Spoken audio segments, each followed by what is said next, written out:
नमस्कार, हिमाचल समाचार में आपका स्वागत है। आज के मुख्य समाचार। प्रदेश सरकार ने रोड ड्रेनेज पॉलिसी को दी स्वीकृति। दीर्घकालिक रणनीति के तहत सड़कों को किया जाएगा अधिक सुदृढ़। रेशम की सुनहरी डोर से मजबूत हो रही ग्रामीण अर्थव्यवस्था। मंडी के किसान रेशम कीट पालन से लिख रहे आत्मनिर्भरता की कहानी। और अब समाचार विस्तार से।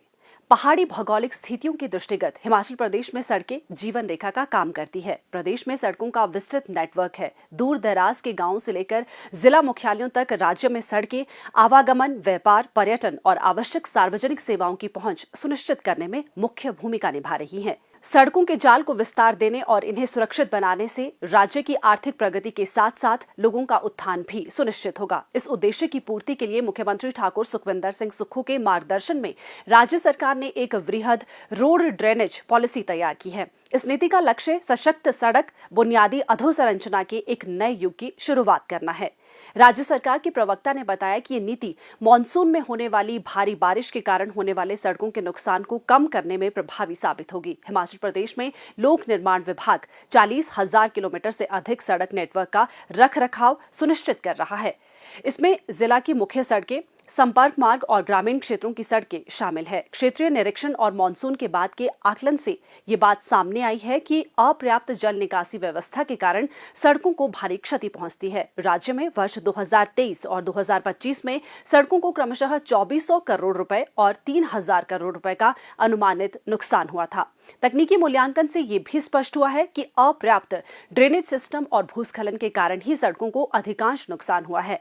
मानसून से सड़कों को होने वाली क्षति की मरम्मत पर हर वर्ष भारी खर्च होता है। अब तक लोक निर्माण विभाग द्वारा सड़कों पर जल निकासी व्यवस्था पारंपरिक एवं क्षेत्रीय आवश्यकताओं के आधार पर विकसित की जा रही है। पुरानी जल निकासी व्यवस्था में सुधार करते हुए नई ड्रेनेज नीति में वैज्ञानिक, हाइड्रोलॉजिकल या भू आधारित डिजाइन सिद्धांतों को अपनाया गया है। इस नीति में हाइड्रोलॉजी आधारित डिजाइन को केंद्र में रखा गया है। अब ड्रेनेज संरचनाएं वास्तविक वर्षा तीव्रता और जल ग्रहण क्षेत्र की विशेषताओं जैसे वैज्ञानिक आंकड़ों के आधार पर डिजाइन की जाएंगी। ये डेटा एवं विश्लेषण आधारित नीति मानसून से होने वाले वार्षिक क्षति को कम करने, सड़क नेटवर्क के लचीलेपन को बढ़ाने और सार्वजनिक सुरक्षा व उपयोगिता को सुदृढ़ करने में सहायक होगा। सभी नई सड़क परियोजनाओं में बॉक्स कल्वर्टर को डिफॉल्ट ड्रेनेज संरचना के रूप में अपनाया जाएगा, क्योंकि इसमें जल भराव के कारण जाम होने की संभावना कम होती है और इन्हें मशीनों से साफ करना आसान होता है। नीति में पहाड़ी ढलानों की मजबूती पर भी विशेष बल दिया गया है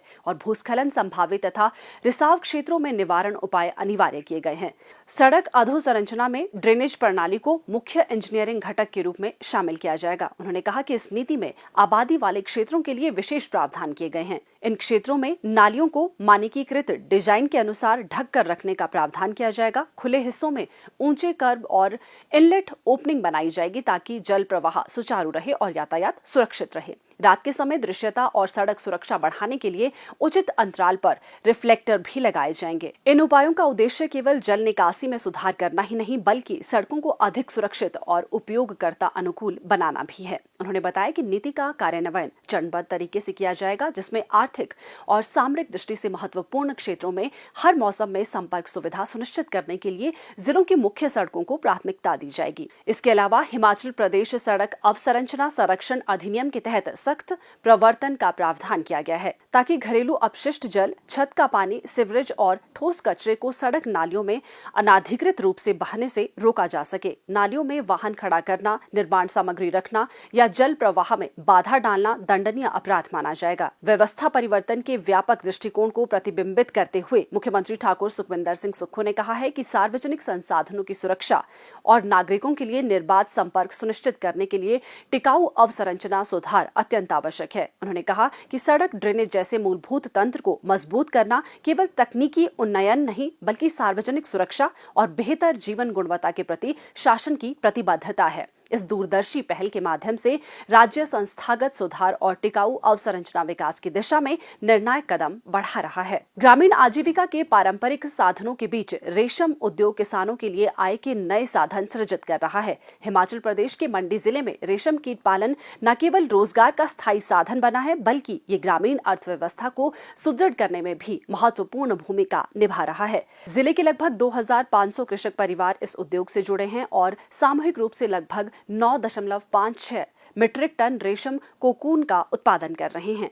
रेशम मुख्यतः 4 प्रकार का होता है: मलबरी, ओक, एरी और मूंगा। मंडी जिले में लगभग 80% उत्पादन मलबरी सिल्क का होता है, जो यहाँ की जलवायु और पौधों की उपलब्धता के अनुकूल है।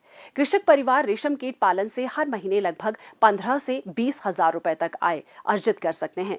राज्य सरकार इस क्षेत्र को बढ़ावा देने के लिए योजनाबद्ध प्रयास कर रही है। रेशम की ग्रेड के आधार पर किसानों को अलग अलग दाम मिलता है। ए ग्रेड कोकून 1100 से 1700 रुपए प्रति किलोग्राम तक, बी ग्रेड 1000 से 1100 रुपए और सी ग्रेड 900 से 1000 रुपए तक बिकता है। उत्पादन के दौरान निकलने वाला रेशम का कचरा भी लगभग 300 रुपए प्रति किलोग्राम की दर से बिक जाता है, जो किसानों की अतिरिक्त आय का स्रोत बनता है। प्रदेश के रेशम की मांग राज्य से बाहर भी है और विशेष रूप से पश्चिम बंगाल सहित दक्षिण भारत के कई राज्यों में इसकी खरीद होती है। किसानों द्वारा तैयार कोकून को उद्योग विभाग के सेरीकल्चर अनुभाग के माध्यम से ओपन टेंडरिंग द्वारा बाजार उपलब्ध करवाया जाता है, जिससे उन्हें अपने उत्पाद के अच्छे दाम मिल रहे हैं।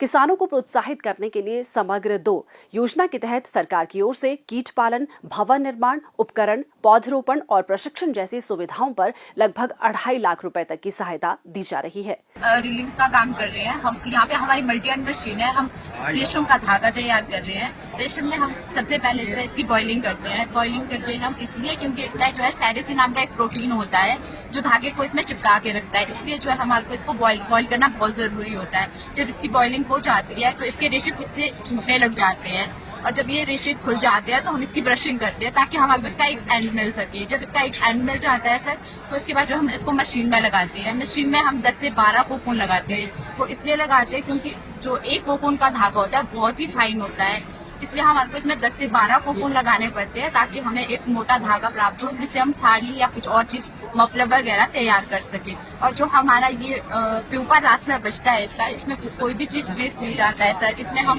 प्यूपा में बहुत ज्यादा प्रोटीन होता है, 100 के लोग जो है इसको खाते भी हैं। इसमें हमारी मेडिसिन बनती है और साथ ही साथ प्यूपा ऑयल भी निकलता है इससे। जो हमारा कोकून है इसकी जो है धागे की लंबाई 800 से 1200 मीटर लंबी होती है सर। बस ये एक प्रोसेस रहता है हमारा इसका धागा बनाने का।